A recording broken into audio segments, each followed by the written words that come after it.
Welcome to the AI for Career Success video overview by Curt Robbins.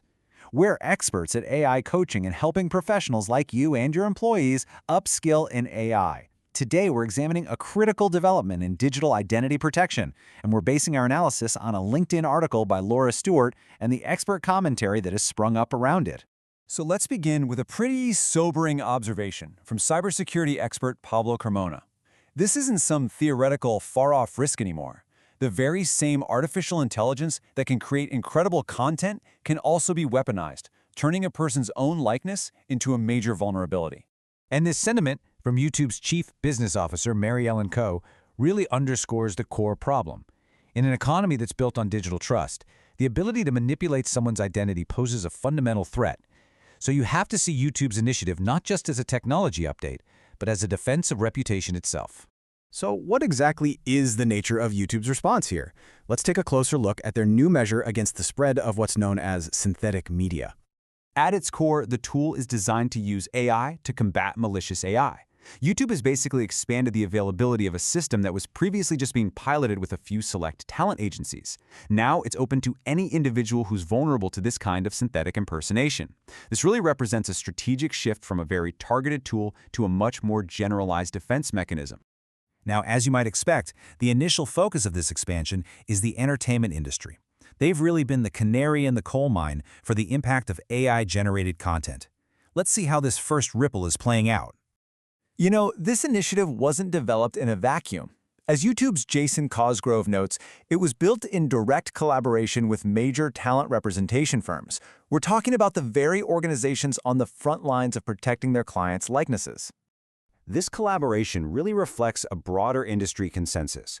You have figures like Dane Glasgow of Paramount who view this as a necessary step toward what he calls a more trustworthy entertainment ecosystem. So the goal extends beyond just removing fraudulent content. It's about preserving that foundational trust between creators and their audiences. However, the implications of this technology go well beyond the entertainment sector. It's actually presenting a whole host of new challenges for marketers and for brand managers. Digital marketer Andre Havreau makes a really crucial point here. The whole concept of brand safety has fundamentally evolved. For years, it was all about making sure your ads didn't appear next to some controversial content. But now, it's about making sure a deepfake of your own spokesperson isn't being used to promote a scam or damage your brand. It's a huge shift from protecting ad placement to protecting identity itself. To address this, Andre Havreau proposes a three-step strategic framework. It involves, first, establishing much stricter approval protocols for using anyone's likeness. Second, implementing robust monitoring to detect any unauthorized use. And third, developing a rapid response process to get these impersonation campaigns taken down fast. Okay, so now let's bring this threat directly to you. This is not just a problem for celebrities or big brands. This is a direct threat to the professional, to the executive, and to the founder. Pablo Carmona's warning is really direct. Celebrities were the first targets simply because of their high visibility. But now, these exact same tactics are being deployed against business leaders, where hijacking someone's reputation can be leveraged for financial fraud or even corporate espionage. And these aren't just theoretical possibilities. I mean, imagine getting a video message from your CEO endorsing a risky investment, or your finance department getting a voice memo that sounds exactly like you authorizing a huge payment. These are specific, credible attack vectors that leverage your professional identity as a weapon. This is the question that every single professional has to seriously consider now. Just think about your clients, your team, your professional network. In an age of such fast-moving digital communication, how robust is their ability to verify that it's really you they're interacting with?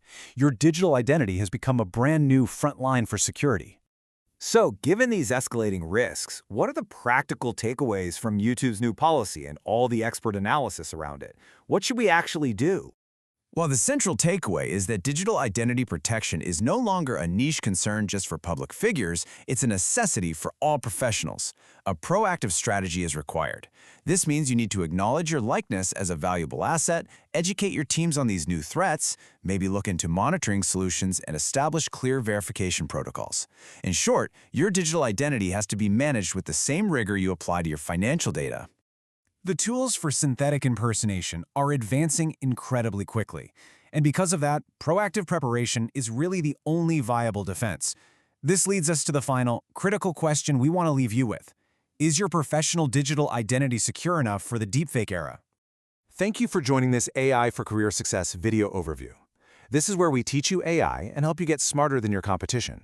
If you like these videos, use the QR code at the beginning to buy us a coffee or hire us to coach you or your employees in AI. Please subscribe to the AI for Career Success YouTube channel and like, comment, and share to help us reach a wider audience.